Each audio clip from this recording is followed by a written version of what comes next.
Assalamualaikum warahmatullahi wabarakatuh. May tanong dito ang ating kapatid na si Habibi 10. Salam Ustad, pwede ba gamitin ko ang apelyido ng aking asawa kasi inutusan niya ako na gamitin ko raw surname niya para alam ng mga tao na mag-asawa kami? Ito ba yung problema sa mga kapatid natin na mga kamusliman, na mga kababaihan, ng mga mag-asawa, yung gagamitin pa ng mga babae ang apelyido ng kanilang mister.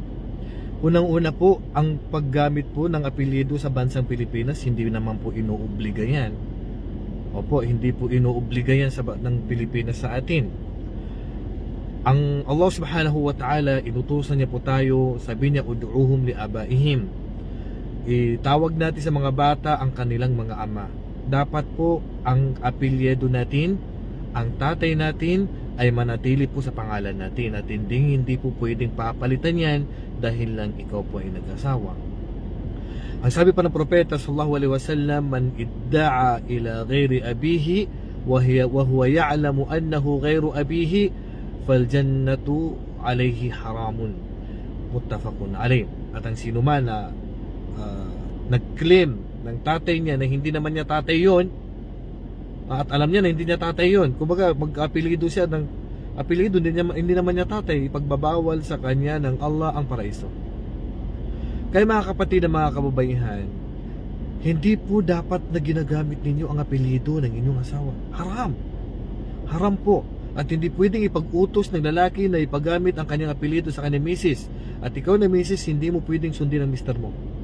Kasi bawal po yun eh. Innamat ta'atu bil ma'ruf. Ang pagsunod ay yung alinsunod lamang sa batas ng Islam. La ta'ata li makhluqin fi ma'siyatil khaliq. Sabi ng propeta sallallahu alaihi wasallam, walang pagsunod sa sinumang nilikha ng Allah kung ang nalalabag mo na ang Allah. Ang paggamit ng babae ng apelyido ng mister niya, haram yun. Ito po ay labag po sa batas ng Islam. Yan po ay mga kaugalian at gawain po ng mga hindi po Muslim. Kaya wag natin dapat itong i-adapt. Wag natin itong kunin na mga gawain na mula po sa mga kababayan nating mga hindi Muslim, at hindi naman po ito obligado. Ngayon, kung ang tanong lang naman, para makilala na ikaw asawa na, subhanallah, bakit kailangan pang magpalit ka ng apelyido para makilala ka na asawa ka ng mister mo? Nandiyan naman ang marriage contract. Nandiyan naman yung mga witnesses. Nandiyan yung mga saksi sa inyong kasal. Ba't kailangan pang magpalit? At kapag ba nagamit mo ang apelyido ng asawa mo, magkakaroon ka ba ng karapatan? Hindi po basihan yan. Ang basihan po ay ang mga papilis na nagpapatunay na asawa mo siya. At ano yun? Marriage contract. Witnesses. Kung maging apelyido mo yung asawa mo, di para, kung walang alam yung tao, di ang iisipin natin, yung asawa mo ay na tatay mo o kapatid mo. Kasi pareho kayo ng apelyido nung asawa mo. O kaya dahil kapelido ng tatay mo, baka mamaya isipin natin na tatay mo yun o kapatid mo. Mas lalo tayong mag-iisip na hindi mo asawa yung asawa mo dahil magkapareho kayo ng apelyido.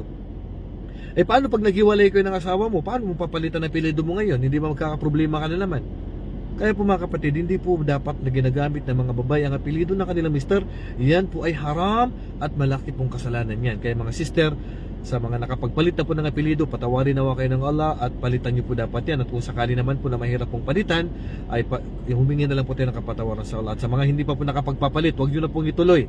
Kasi mahigpit pong ipinagbabawal ng Islam na gamitin ng babae ang apelyido ng kanyang asawa. Sapat na po yung marriage contract o witnesses para patunayan na kayo po ay mag-asawa.